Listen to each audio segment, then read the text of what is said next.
The big question is, what next for Erik ten Hag after dropping out or clashing out of the Champions League group stages, finishing at the bottom, costing United £28 million. Erik ten Hag after the game had lots of things he went ahead to say, and Diego Dello also had lots of things to say to the media. So, welcome to this channel. Smash the like button, comment and share. If you're watching us for the very first time, endeavor to subscribe to this channel so as not to miss out on stories that we do upload in here on a daily. Rokan David is my name. I go by the initials of RD, and continue to obviously subscribe to this channel so as not to miss out on stories that we do upload in here on a daily. And today is really very important for us to understand that there are lots of mixed reactions between the fans of Man United on whether Ten Hag should be given a sack or not. I've always gone ahead to tell you that we've sacked very many managers at the club of Man United in the last 10 years, and that has proven not to be a solution. And we should be now inward looking, because who sacks these managers, who appoints them, is now the problem, because these people have gone ahead to find themselves in situations that they've never been in before, you know. And for a manager like Erik ten Hag to be sacked at Man United, it will be one of the baddest decisions to be made by the board of Man United, because getting out of the Champions League is really very bad for the club of Manchester United. It is really one of the most disappointing things. But the big question is, did Manchester United sack Sir Alex Ferguson in 2006 when we finished at the bottom of the group stage? I think we had Lille, we had Maccabi Haifa, and I think some other team, right, from Spain. Did he get sacked? But after him not really getting a sack, he went ahead to win the Premier League 3 times. 2007, 2008, 2009, he won the Champions League. He played in 2 consecutive Champions League finals, 2008, 2009. 2008, it was all down in, I think it was in the Luzhniki Stadium in Russia. 2009, it was in the AS Roma Stadium in Rome, where Barcelona beat us by 2-0. So, if they had gone ahead to sack Sir Alex Ferguson, then we wouldn't have gone ahead to obviously achieve that. I've always gone ahead to obviously tell you that let's use Arsenal as a blueprint. Arteta finished 8th in his first 2 seasons at Arsenal. Erik ten Hag in his first season finished first, you know. Second season, he has gotten out of the Champions League, knocked out, and he's 6 points off the top 4 positions, right? So, I find it very, very, very, very, very, very, very, very unbecoming, if at all, everyone is thinking about sacking Erik ten Hag. Okay, if you tell me that the Glazers are leaving today, Sir Jim Ratcliffe is coming in through, that club is obviously going to be having 100% ownership model, sack Erik ten Hag, you are getting in a competent director. John Cloud is coming in through as the CEO, technical director in. I would say sack Erik ten Hag, but I flip the coin. I'll say you've not given Erik ten Hag a chance to work under an elite and competent team. So the biggest of all is Ten Hag has shown us his potential and what he can do.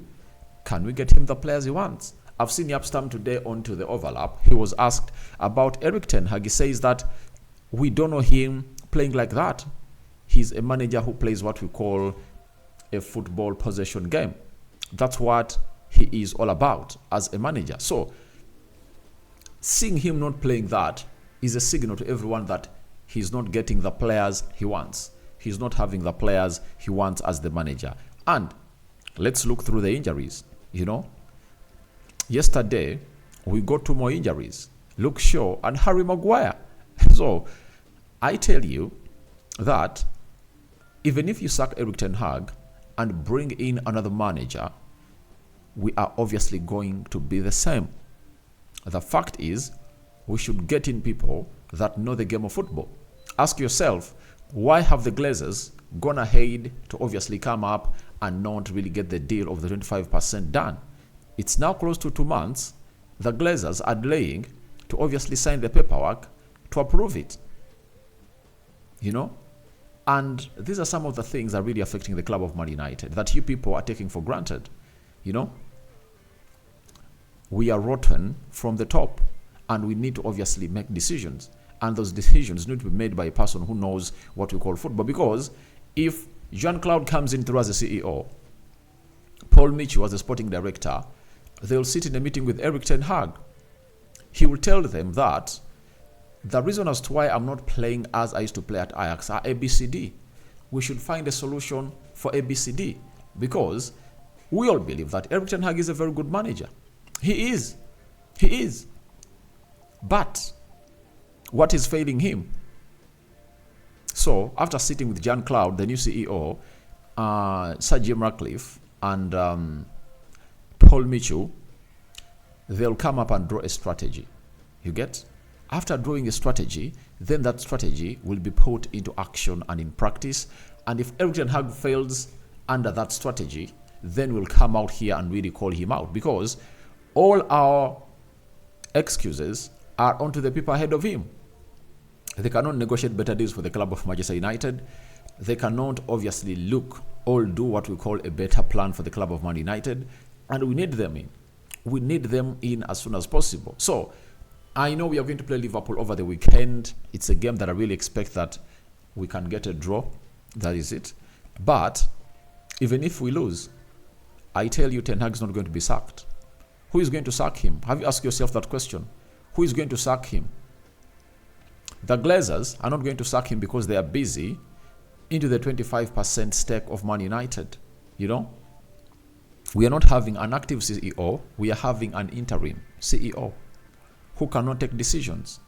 And that doubles out to what Sir Jim Ratcliffe thinks about Erik ten Hag. Look at the market. Which managers are being looked at? Lopetegui failed at Real Madrid. I'm going to do that story. Zinedine Zidane being to Man United, obviously not going to come because he cannot even speak English.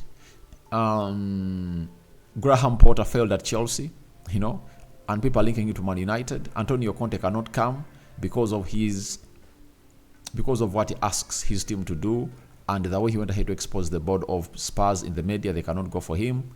So no competent manager that can come in through and obviously take on the job of Man United. And trust me, if you ever come out here, we're not having a right sporting director, a right CEO that knows the game of football, then you won't operate. So, as it stands for the club of Man United, it's one of those moments that you'll ever not feel okay, but it's a moment where we need what we call a real check. And this fact check should obviously come in through at a cost. The cost of really not having the right people at the club is costing us, and we should understand. Onana costed us goals, yeah, that's right, and went ahead to score 12 goals, that's right. But ask yourself, did the manager get what he wants? It was the big question that most people are really undermining, and the people above Erik ten Hag have gone ahead to cost the club of Man United for the last 10 years. Under Moyes, under Louis van Gaal, under Jose Mourinho, under Ole Gunnar Solskjaer, under Ralf Rangnick, and they're doing the same. And people are still calling in for sacking Erik ten Hag. I want to let you know that sacking Erik ten Hag is not the problem or a solution. The solution is to make the people above Erik ten Hag better, recruit better people, and those better people will take us to where we deserve to be. So your reactions on what next to Erik ten Hag are welcome in the comment section below. Tell me your honest thoughts on what you think United should do for Erik ten Hag. Whether you agree with me or not, I'm calling for your reactions in the comment section below, because I know everybody is entitled to his own opinion, and I want you to give me a genuine reason that is backed up with valid points that are really coming and very developmental to the club of Manchester United. Thank you guys for watching through. Don't forget to subscribe to this channel so as not to miss out on stories that we do upload in here on a daily. Rokan David is my name. The Muslims, Barakallahu Fikum. The Christians, may the living to God bless you abundantly. I sign out for now. See you later, my lovely mate.